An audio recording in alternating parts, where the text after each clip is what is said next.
Varicose veins తో బాధపడుతున్నారా? మన ఏవిస్ హాస్పిటల్లో 4500 రూపాయల లేజర్ స్కానింగ్ ఉచితం.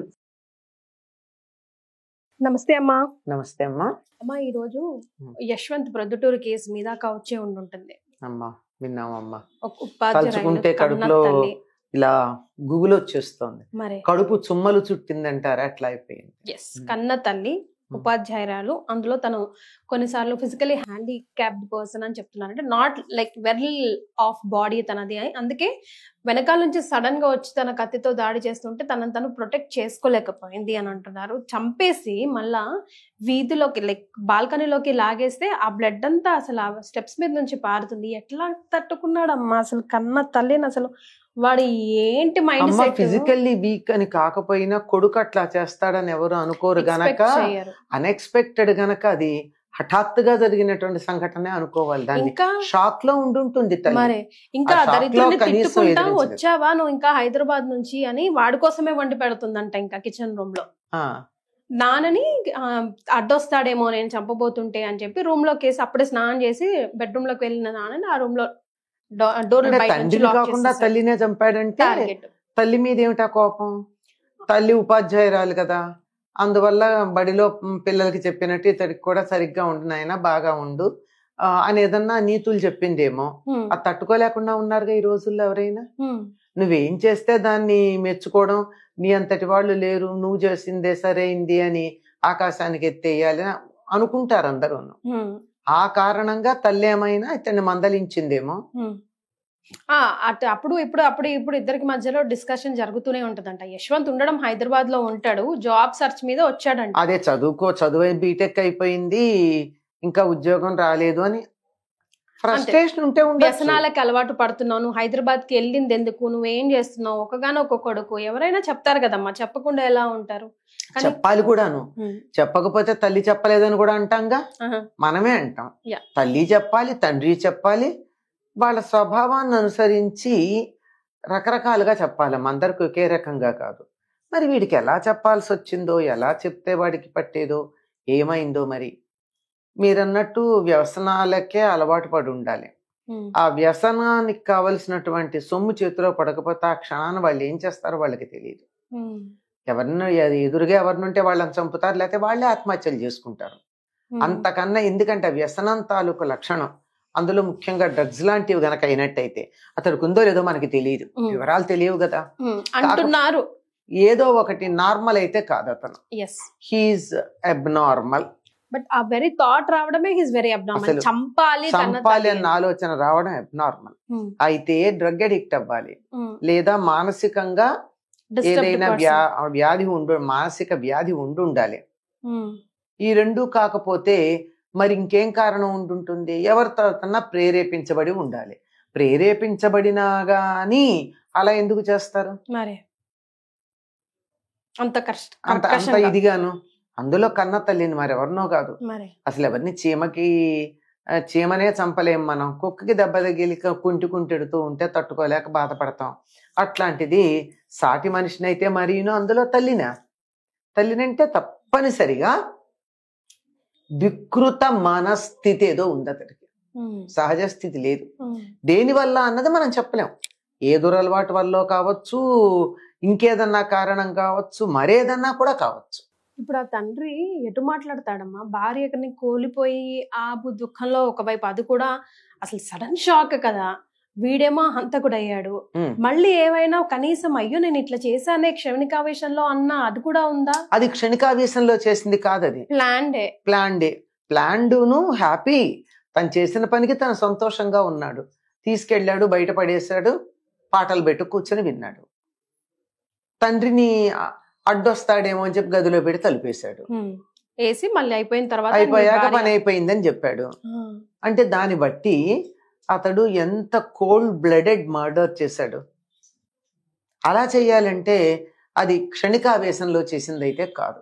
అసలు ఇప్పుడు ఆ తండ్రికి కూడా లోపల ఎంత గుబులు ఉంటది. ఈ రోజు ఆమెకైంది, రేపు ఆయన కూడా అవ్వచ్చు, వాడుకొచ్చి చేసుకోవచ్చేమో. అదే ఇప్పుడు వీళ్ళు ఒకవేళ గాని అది డ్రగ్స్ తాలూకుది గనక అయినట్టయితే, మనకి తెలియదు అవునో కాదు, అది గనక అయినట్టయితే సమయానికి దొరక్కపోతే ఎదురుగా ఉన్న వాళ్ళనన్నా చంపేస్తారు, లేకపోతే వాళ్ళన్నా చచ్చిపోతారు. కానీ వాళ్ళు చావరు. చచ్చే ప్రయత్నాలు చేస్తారు.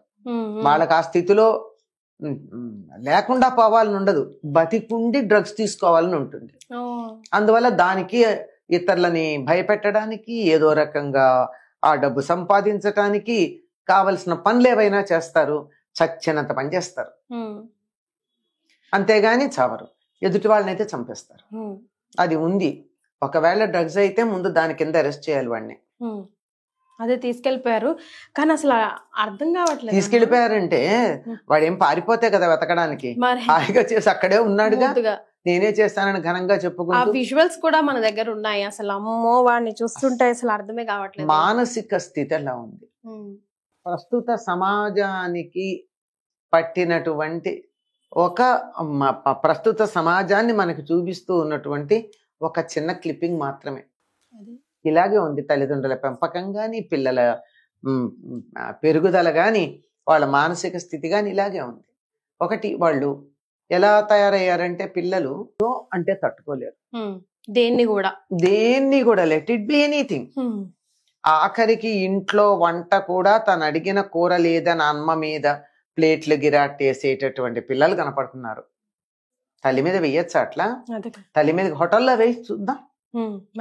తల్లి గనక చులకనా, బయట వేయి.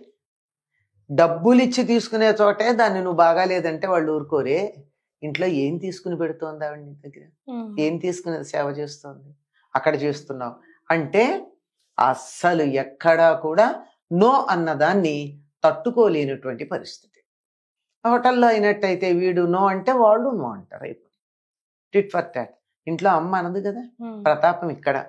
బయట ప్రపంచంలో ఏమీ చెయ్యలేనటువంటి అసమర్థులందరూ ఇంట్లో చూపిస్తారు ప్రతాపాన్ని, అంతే. ఆ ప్రతాపం అమ్మ ఏమనదు గనక, మందలించి ఊరుకుంటుంది గనక. పైగా వీటన్నిటికన్నా వాళ్ళ నాన్నని కాక అమ్మనే చంపాడంటే వాడికి ఆడవాళ్ళ మీద ఎంత చులకన భావం ఉంది. తల్లి, తండ్రి, కొడుకు, బిడ్డ అంటే ఆ వెరీ నెక్స్ట్ బ్లడ్ రిలేషన్ మీద కూడా నమ్మకం లేకుండా అయిపోతుందా? ఏది వింత విశేషం ఏది విన్నా కూడా అవునా అని క్యాజువల్ గా వింటున్నట్టు అనిపించేస్తోందమ్మా రోజు. ఆ స్థితికి వచ్చేసాం మనం. ఎంత భయంకరమైనటువంటి పరిస్థితి ఏమిటంటే మనలాంటి వాళ్ళందరికీ కూడా మనసులు మొద్దుబారిపోయాయి, సున్నితత్వం పోయింది. ఎలాంటి వార్త విన్ని ఇంతే కదా, ఓ వందల్లో వేలల్లో ఇదొకటి అనిపిస్తోంది తప్ప అయ్యో ఇలాంటి జరిగిందా అని కంగారు పడేటట్టుగా లేదు. అసలు అది మానసిక స్థితి అట్లా ఉంది. ముందర దీనికి అంతా కూడా మనం తినే ఆహారం కానీ, వాతావరణం కానీ, మనం చూసేటటువంటి దృశ్యాలు కానీ, మనం వినేటటువంటి మాటలు కానీ, అరచేతిలో పెట్టుకుని చూస్తూ ఉన్నటువంటి సెల్ ఫోన్లో వచ్చే రకరకాలైన షార్ట్స్, రీల్స్, ఇంకేవేవో ఉంటాయి బట్టి చిన్న చిన్నవి నిమిషం 2 నిమిషాలు వచ్చేవి, అవన్నీ కానీ ఇవన్నీ ఏది కూడా మనలో ఉన్న సెన్సిటివిటీని, ఆ నాజుకతనాన్ని, సున్నితత్వాన్ని, ప్రతిస్పందించే లక్షణాన్ని, మెత్తదనాన్ని అలా అలా అలా అలా తుడిచిపారేసే మొద్దుల్లాగా, రాళ్లల్లాగా. ఇమోషన్స్ లేవా అంటే హ్యూమన్ ఇమోషన్స్ లేవు, జంతువులకు ఉండేటటువంటి ఇమోషన్స్ ఉంటున్నాయి. తను ఎదురుగా వచ్చింది ఏదైనా సరే కొమ్ములతో కుమ్మేయాలి అనేటటువంటిది సంబంధం లేనటువంటిదైన ఆఖరికి రాతిని, కొండని కూడా వెళ్ళి కుమ్మేసేటట్టుగా ఉంటాయి ఇవి. అలాంటి పరిస్థితే తప్ప మనుషుల్లా కాకుండా ప్రవర్తిస్తున్నారమ్మా. అది వచ్చిన భయంకరమైన పరిస్థితి. సమాజం ఎటు వెళ్తుందో, మనం ఎటు వెళ్తున్నామో, సమాజంలోనే మనం ఉన్నామా, అసలు అది విన్నాక నాకు షాక్ అన్నమాట. అసలు నిజంగా మొద్దుబారిపోయింది మా బ్రెయిన్ అంతా. అసలు it took some time for me to come back to normalcy. టీచర్సే పనిష్మెంట్ ఇస్తేనే మనం అరిచి గోలు పెట్టి గొగ్గలు పెట్టి అసలు మన రకరకాలు చేస్తూ ఉంటే, కన్న తల్లినే నువ్వు చంపేసుకుంటుంటే ఇంకా అసలు పిల్లలు ఎందుకు, ఈ పెంపకం ఎందుకు? మళ్ళీ at the end of the day మళ్ళీ బ్లేమ్ చేయబడుతుంది ఆ పేరెంట్సే, సరిగ్గా పెంచక. సమాజం అంటే కదమ్మా, గారం అతిగారం చేసి. అందులో అది కూడా కారణం ఉంటుంది, గారాబం ఎక్కువ చేయడం వల్ల. ఇప్పుడు చిన్నతనంలో గారాబం చేస్తారమ్మా, గారాబానికి అలవాటు పడిపోతాడు వాడు, అన్కంట్రోలబుల్ గా అయ్యాక కేకలేస్తారు. అది తప్పించడానికి ఇంకా గట్టిగా వీళ్ళు మందలించాలి. ఈ మందలించింది వాడు తీసుకోలేడు. రెండిటి కాంట్రాస్ట్. అందుకే పిల్లల్ని 5 ఏళ్ల వరకు చక్రవర్తిలా పెంచి 6వ 7 వచ్చినప్పటి నుంచి పని వాళ్ళ చూడాలట. అంతేగాని మర్యాదగా చూడటం కాదు. చూస్తే ఇదిగోండి ఇలాంటివే. థ్యాంక్ యూ సో మచ్ అమ్మా. నమస్తే అమ్మ. చాలా బాధాకరమైనటువంటి విషయం. భగవంతుడి దయ వల్ల ఇటువంటివి మళ్ళీ మనం వినకుండా ఉందుముగాక.